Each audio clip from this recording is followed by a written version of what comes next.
उच्चतम न्यायालय का केंद्र और राज्य सरकारों को निर्देश, 15 दिनों के अंदर प्रवासी मजदूरों को पहुंचाया जाए घर। राज्य में 5 एकड़ तक के तालाबों और जलाशयों की खुदाई और जीर्णोद्धार मनरेगा के जरिए कराया जाएगा। प्रदेश में कोरोना संक्रमितों की संख्या बढ़कर हुई 5,455।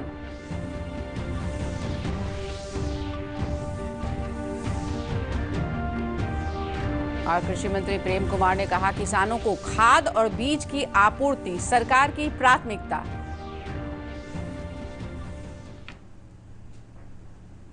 नमस्कार, मैं हूं सीमा सिंह और अब समाचार विस्तार से। उच्चतम न्यायालय ने केंद्र और राज्य सरकारों को निर्देश दिया है कि वे प्रवासी मजदूरों को 15 दिनों के अंदर उनके गंतव्य पर पहुंचाने का प्रबंध करें। न्यायाधीश अशोक भूषण, संजय किशन कौल और M.R. शाह की खंडपीठ ने प्रवासी मजदूरों से संबंधित मामले की सुनवाई करते हुए केंद्र सरकार को यह भी निर्देश दिया कि प्रवासी मजदूरों को लाने के लिए राज्य सरकार के अनुरोध के बाद 24 घंटों के अंदर अतिरिक्त रेल सेवा उपलब्ध कराई जाए। शीर्ष न्यायालय ने सभी संबंधित अधिकारियों को निर्देश दिया कि लॉकडाउन के दौरान प्रवासी मजदूरों के विरुद्ध नियमों को तोड़ने संबंधी जितने भी मामले दर्ज किए गए हैं, सभी वापस ले लिए जाए। राज्य में 5 एकड़ तक के तालाबों और जलाशयों की खुदाई और मनरेगा के जरिए कराया जाएगा। मुख्यमंत्री नीतीश कुमार की अध्यक्षता में हुई कैबिनेट की बैठक में प्रस्ताव पर मुहर लग गई। फिलहाल मनरेगा के जरिए 1 एकड़ से छोटे तालाब का ही जीर्णोद्धार या खुदाई की जाती है। 1 एकड़ से बड़े तालाब का जीर्णोद्धार लघु जल संसाधन विभाग द्वारा होता है। अब यह काम ग्रामीण विकास विभाग के माध्यम से भी हो सकेगा। कैबिनेट के इस फैसले से बिहार में बड़ी तादाद में श्रमिकों को रोजगार मिल सकेगा। इसके अलावा कुल 24 प्रस्तावों को कैबिनेट ने मंजूरी दी। राज्य में कोरोना मरीजों की कुल संख्या 5,400।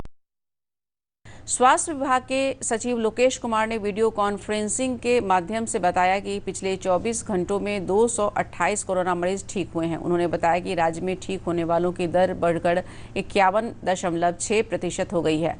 स्वास्थ्य सचिव ने बताया कि कोरोना पॉजिटिव मामलों में 72% प्रवासी लोग शामिल हैं। बीते 24 घंटों में 2 और लोगों की मृत्यु होने से इससे मरने वालों की संख्या बढ़कर 34 हो गई है। की संख्या है 5,364।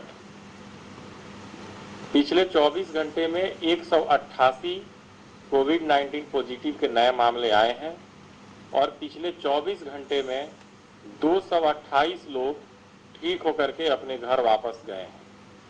इस प्रकार कुल ठीक हुए व्यक्तियों की संख्या हो गई है 2,770, जो कि कुल संक्रमित व्यक्तियों का 51.6% है। उधर सूचना एवं जनसंपर्क विभाग के सचिव अनुपम कुमार ने बताया कि ब्लॉक स्तर पर 4,552 क्वारंटाइन केंद्रों पर वर्तमान में 1,21,779 प्रवासी रह रहे हैं। उन्होंने कहा कि सभी प्रवासियों का स्किल सर्वे कराया जा चुका है और इस डेटा को ऐसी कंपनियों के साथ जिन्हें विभिन्न प्रकार के कौशल युक्त श्रमिकों की आवश्यकता होती है। तो वहाँ पर इंडस्ट्रियलिस्ट जितने हैं, जो भी इंडस्ट्रीज हैं, वो लोग अपनी रिक्वायरमेंट उसमें फीड करके रखते हैं और जो स्किल सर्वे का डेटा है वो हम लोग फीड करते हैं और दोनों की मैचिंग ऑटोमेटिक या आर्टिफिशियल इंटेलिजेंस का उपयोग करके जॉब मैचिंग होती है।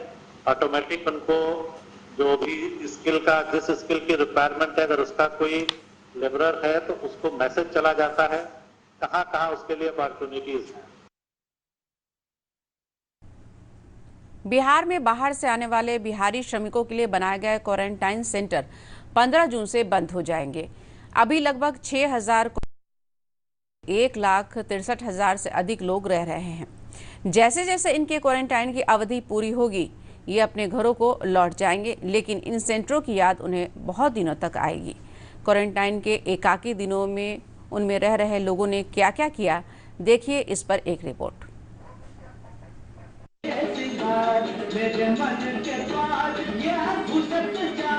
इनका नाम रिंकू सिंह है, जो क्वारंटाइन सेंटर में रसोइया के रूप में काम कर रहे हैं। पेशे से ये हलवाई हैं। फिलहाल शुजापुर बरारी स्थित एक विद्यालय में लोगों का मनोरंजन कर रहे हैं। 21 मार्च को जब लॉकडाउन की घोषणा हुई तो ये बिल्कुल ही अप्रत्याशित था। जो जहां था वहीं रुक गया। फिर मई के पहले हफ्ते से श्रमिक स्पेशल चलना शुरू हुई तो लोग बिहार आना शुरू हुए, लेकिन उन्हें सीधे घर नहीं जाने दिया गया। बसों के जरिए घर के नजदीकी ब्लॉक मुख्यालय पर बने क्वारंटाइन सेंटर भेज दिया गया। क्वारंटाइन केंद्रों पर जिंदगी एकाकी थी। जो मजदूर 18-18 घंटों तक काम करने के आदी थे, उनके पास खाने और सोने के अलावा कोई काम नहीं बचा। तो कुछ मजदूरों ने खुद काम करने का बीड़ा उठाया। कहीं स्कूलों की दीवारें पेंट की तो कहीं फुलवारी लगाई। क्वारंटाइन केंद्रों में टीवी या मनोरंजन का कोई साधन तो था नहीं, तो इन लोगों ने खुद ही नृत्य, संगीत और अन्य दृश्य कलाओं के माध्यम से साथ रह रहे लोगों का मनोरंजन करना शुरू कर दिया। वैशाली जिले के हाजीपुर के फन पॉइंट रिजॉर्ट में आइसोलेशन वार्ड बनाया गया है। आइसोलेशन वार्ड में पिछले दिनों कोरोना निगेटिव घोषित होने पर घर जा रहे लोगों को नाच गाकर विदाई दी गई। कई स्थानों पर लोगों ने योगा और पीटी करके अपने स्वास्थ्य का ध्यान रखा। कटिहार से मुकेश चौधरी और वैशाली से रतन कुमार के इनपुट के साथ ब्यूरो रिपोर्ट, दूरदर्शन समाचार, पटना। राजधानी पटना के होटल और रेस्तरां खुलने के बाद होटलों में सरकारी निर्देशों का पालन किया जा रहा है। ग्राहकों की सुरक्षा के लिए सैनिटाइजिंग टनल और थर्मल स्क्रीनिंग का प्रबंध करने के साथ साथ ग्राहकों की सेवा के लिए वेटरों को पीपीई किट से भी लैस कर दिया है। होटल मैनेजर का कहना है कि एक दूसरे से दूरी बनाए रखने पर विशेष ध्यान दिया जा रहा है।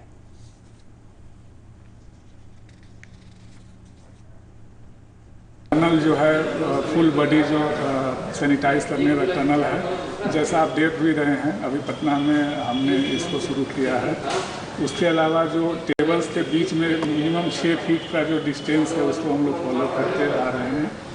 और जो सीटिंग कैपेसिटी है उसको ऑलमोस्ट हमने 50% to 40% रिड्यूस कर दिया है। वेटर हैं, हमें पीपी किट और जितने भी प्रोटेक्टिव यूनिफॉर्म है वो पहन के हमें सर्व कर रहे हैं। सोशल डिस्टेंसिंग का ख्याल रखा जा रहा है, तो उम्मीद है कि इस तरीके से हम आगे बढ़ सकते हैं। कोरोना वायरस से बचाव के लिए पटना जंक्शन पर सैनिटाइजेशन और मास्क आपूर्ति की विशेष व्यवस्था की गई है। मास्क के लिए विशेष ईवीएम मशीन लगाई गई है, जिसमें पैसा डालने से मास्क निकल आएगा। इस नई व्यवस्था पर लोगों ने खुशी और संतोष व्यक्त किया है।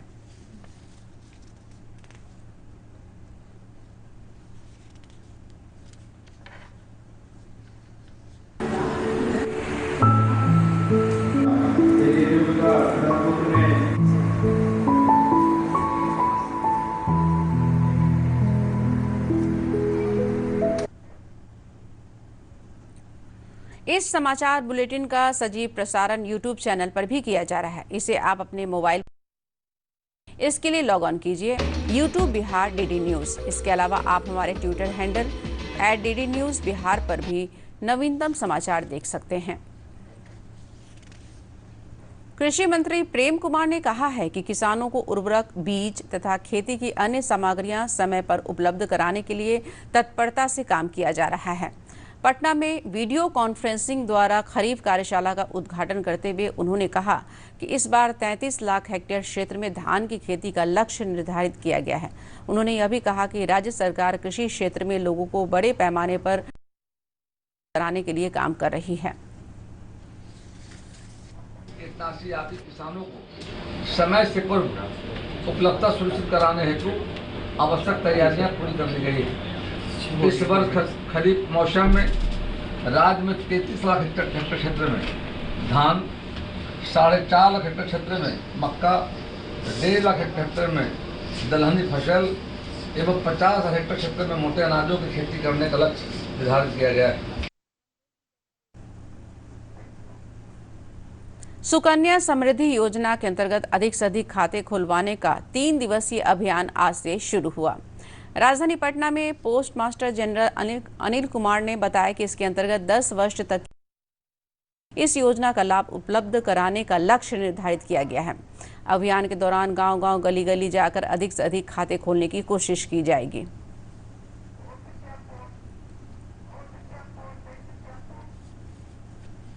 के, अपने गांव के, अपने इलाके के, अपने मोहल्ले के, अपने शहर के ज़्यादा से ज़्यादा बेटियों को जो 0 साल से 10 साल की हैं उनका हम खाता खुलवाएं।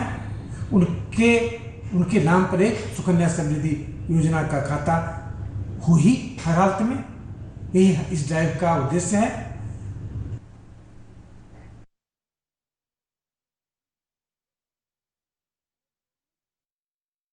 की ओर से 3 दिवसीय अभियान आज से शुरू हुआ।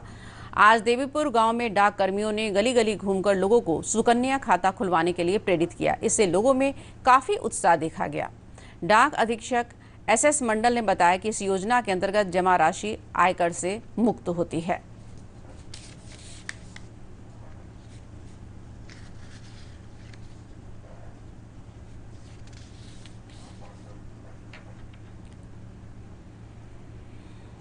गांव सुकन्या का जो चल रहा है यह मिशन, हम लोग गांव-गांव घूम रहे हैं। 9, 10, 11 हर एक क्षेत्रों में मैं जा रहा हूं, साथ में मेरा स्टाफ लोग भी है और मैं गांव में जाके लोगों को कन्विंस कर रहा हूं, लोगों से आग्रह कर रहा हूं कि अपनी छोटी बच्ची जो है जो 10 साल के नीचे का है या 10 साल तक का है, सभी का सुकन्या डाकघर में खुलवाएं।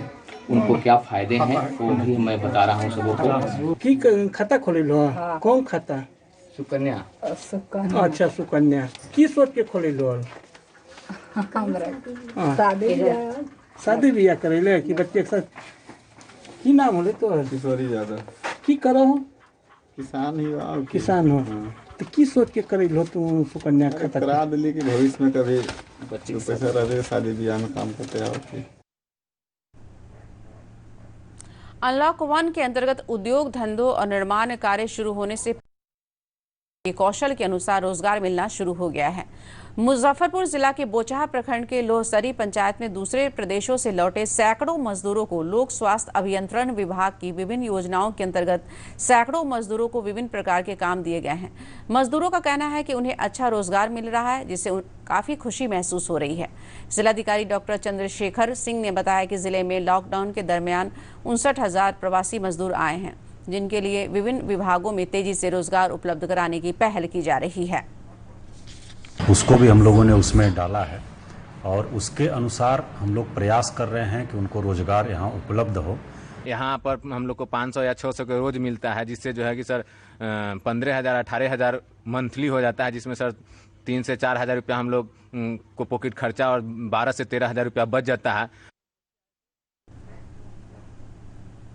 कोसी इलाके के प्रसिद्ध पर्यटक स्थल मत्स्यगंधा झील पर्यटकों को जल्द ही अपने पुराने स्वरूप में दिखेगा। जिलाधिकारी कौशल कुमार ने बताया कि राज्य सरकार के महत्वाकांक्षी जल जीवन हरियाली कार्यक्रम के तहत इस झील के उद्धार के लिए 7.5 करोड़ की राशि उपलब्ध कराई गई है। उन्होंने बताया कि लंबे समय से स्थानीय लोगों में इस झील की सुंदरता को बहाल करने की मांग उठती रही है। जिलाधिकारी ने झील के आसपास किए जा रहे कार्यों का जायजा लिया और संबंधित अधिकारियों को तय समय में काम को पूरा करने का निर्देश दिया। जल जीवन हरियाली अभियान के तहत 7.5 करोड़ रुपये से व्यवसाय किया जा रहा है। अभी यहाँ पे 12 प्रोक्लेन, एक JCB 22 ट्रैक्टर लगे हुए हैं। यहाँ का जो मिट्टी उड़ाई हो रहा है काट के हम लोग सीहोल प्रोजेक्ट में भेज रहे हैं और NH प्रोजेक्ट में भी यूज़ हो रहा है, ताकि मिट्टी जो निकल रहा है उसका भी प्रोजेक्ट में यूज़ होता है। अभी और अंत में बुलेटिन के मुख्य समाचार एक बार फिर।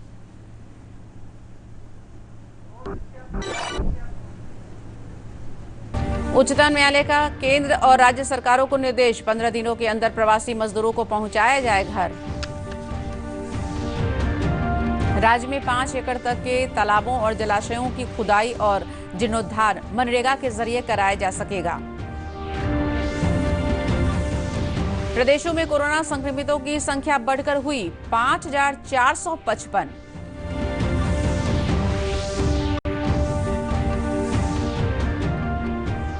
और कृषि मंत्री प्रेम कुमार ने कहा, किसानों को खाद और बीज की आपूर्ति सरकार की प्राथमिकता।